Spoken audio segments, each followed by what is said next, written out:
जिंदगी में कई बार ऐसा कुछ हो जाता है जिसे हम पूरी जिंदगी कभी भुला नहीं पाते। ऐसी ही एक सच्ची कहानी मैं आज आपके सामने लाया हूँ।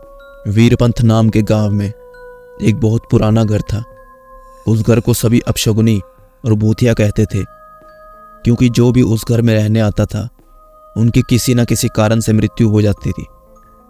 इसलिए उस घर को खरीदने के लिए कोई भी तैयार नहीं था। एक बार राकेश नाम के आदमी ने उस घर को बहुत ही सस्ते दाम में खरीद लिया और अपने बेटे विनायक के साथ सारा सामान लेकर वहां रहने आ जाता है।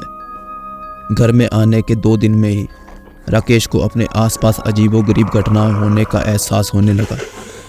पहले तो इसे वो नज़रअंदाज करता रहा, लेकिन घर में जब उसे किसी की मौजूदगी का एहसास होने लगा तो वह सतर्क हो गया।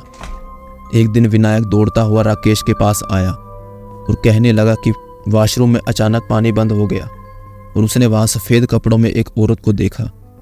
इतना कहते कहते विनायक अचानक चुप हो गया और राकेश की ओर उंगली दिखाते हुए कहने लगा, पापा वो औरत आपके पीछे खड़ी है। इतना कहकर विनायक डर से चीखने लगा। राकेश विनायक को गोद में उठाकर उसी वक्त घर से निकल गया। विनायक बहुत सहम गया था, तो उसका डर भगाने के लिए राकेश ने उसके लिए एक कुत्ता खरीदा और साथ लेकर दोनों घर आ गए। एक रात बहुत तेज बरसात में अचानक घर की बिजली चली गई। राकेश ने घर से बाहर देखा तो आसपास के सभी घरों में बिजली थी सिवाय उनके घर के। तो उसे लगा कि जरूर पावर सप्लाई में गड़बड़ हुई होगी। इतने में राकेश को विनायक के जोर जोर से चिल्लाने की आवाज़ आती है। राकेश दौड़ता हुआ टॉर्च लेकर उसके पास जाता है। विनायक को दोबारा से घर में वो औरत दिखाई देती है। विनायक को सहमा देख राकेश उसे अपने साथ बिजली ठीक करने के लिए ले जाता है। उनका कुत्ता भी यहाँ वहाँ देखकर जोर जोर से भौंक रहा था। राकेश को आभास होता है कि कोई उसके पीछे पीछे आ रहा है। पावर हाउस का दरवाज़ा खोलते ही राकेश को एक लाश दिखाई देती है। लाश देखकर विनायक भी डर के मारे चिल्लाने लगता है। राकेश अपने बेटे को लेकर तुरंत घर से बाहर भागने की कोशिश करने लगता है। घर से बाहर निकलते हुए अचानक राकेश का पैर दरवाजे के पास बनी लकड़ी के सीढ़ियों में फंस जाता है और बहुत कोशिश करने पर भी वह पैर बाहर नहीं निकाल पाता। विनायक अपने पापा को बाहर खींचने की कोशिश करता है, लेकिन काफ़ी कोशिश करने पर भी उसका पैर बाहर नहीं निकल पाता।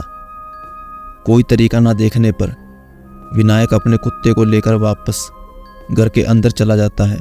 तभी वो औरत विनायक को एक कमरे में खींच कर ले जाती है। कुत्ता भी उसके पीछे भौंकते हुए उसी कमरे में चला जाता है। थोड़ी ही देर में कुत्ते के भौंकने की आवाज़ बंद हो जाती है और दरवाज़ा खुद ब खुद बंद हो जाता है। वहाँ राकेश भी करीब 15 मिनट तक कोशिश करने के बाद अपना पैर बाहर निकालने में सफल हो जाता है। राकेश दौड़ता हुआ घर के अंदर जाता है और चारों ओर विनायक की तलाश करता है, लेकिन ना तो विनायक और ना ही कुत्ते का पता चलता है। बहुत ढूंढने पर जब दोनों ही नहीं मिल पाते, राकेश हार मान लेता है और उनके दोबारा मिलने की आस में वही रहने लगता है।